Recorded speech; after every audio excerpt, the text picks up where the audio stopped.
आप देख रहे हैं मीडिया टुडे 24। मैं आपके साथ शाहाना खान।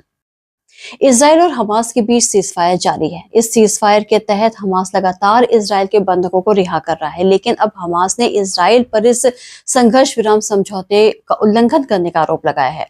उनका कहना है कि वो बंधकों की रिहाई रोक सकता है। वहीं इजरायली प्रधानमंत्री बेंजामिन नेतन्याहू ने बुधवार को कहा कि अगर हमास शनिवार दोपहर तक हमारे बंधकों को रिहा नहीं करता है तो सीजफायर खत्म हो जाएगा। टाइम ऑफ इजराइल के मुताबिक नेतन्याहू ने अपनी सुरक्षा कैबिनेट के साथ 4 घंटे मीटिंग करने के बाद ये बयान दिया है। हालांकि अभी साफ नहीं है कि नेतन्याहू ने सभी बंधकों की रिहाई की बात की है या शनिवार को रिहा होने वाले 3 बंधकों की बात की है। इजरायली पीएम ने कहा है कि हमास सीजफायर का उल्लंघन कर हमारे बंधकों को रिहा करने से इनकार कर रहा है।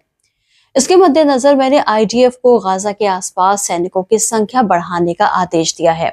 अगर हमास ने शनिवार तक बंधकों को रिहा नहीं किया तो युद्ध विराम खत्म हो जाएगा। हमारी सेना फिर से जंग शुरू करेगी और ये तब तक चलेगा जब तक कि हमास का सफाया नहीं हो जाता। यानी कि हमास को तहस नहस करने के बाद भी नेतन्याहू की प्यास अभी तक बुझी नहीं है। और उधर डोनाल्ड ट्रंप ने भी हमास को चेतावनी दी है। उन्होंने कहा है कि अगर गाजा में बंधक बनाकर रखे गए सभी 73 लोगों को शनिवार दोपहर तक रिहा नहीं किया गया तो वो इजराइल हमास सीजफायर को खत्म करने का प्रस्ताव रखेंगे। इजराइल के रक्षा मंत्री ने सेना को अलर्ट पर रहने और गाजा में किसी भी स्थिति से निपटने के लिए तैयार रहने का आदेश दे दिया है। इजरायली सेना ने गाजा डिवीजन के सैनिकों की सभी छुट्टियों को भी खत्म कर दिया है, जिससे संकेत मिलता है कि इजराइल फिर से युद्ध शुरू करने की तैयारी कर रहा है। इससे पहले हमास ने आरोप लगाया था कि इजरायली सेना गाजा जाने वाली मदद को बीच में ही रोककर सीजफायर का उल्लंघन कर रहा है। ऐसे में वो अपने अगले आदेश तक बंधकों की रिहाई रोक देंगे। ट्रंप ने मंगलवार को हमास की धमकी देते हुए कहा था कि अगर शनिवार तक इजरायली सभी बंधकों को रिहा नहीं करेगा तो गाजा में सब कुछ बर्बाद कर दिया जाएगा। अगर शनिवार 12 बजे तक सभी बंधकों को नहीं लौटाया जाता है तो मुझे लगता है कि सीजफायर समझौते को रद्द कर देना चाहिए। इससे पहले उन्होंने गाजा पर कब्जा करके वहां सिटी स्क्वाड बनाए जाने की बात भी कही थी।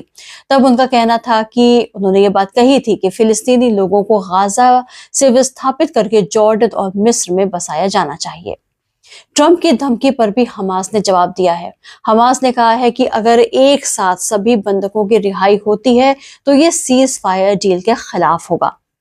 हमास के एक सीनियर लीडर अबू जुहरी ने मंगलवार को यह बात कही कि ट्रंप को इस डील का सम्मान करना चाहिए।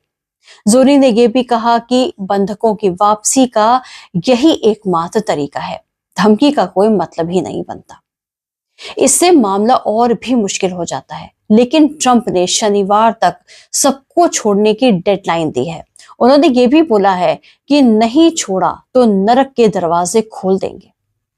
इस बात से ये बात साफ हो जाती है कि इजराइल और अमेरिका की नीयत फिर से जंग को शुरू करने की है।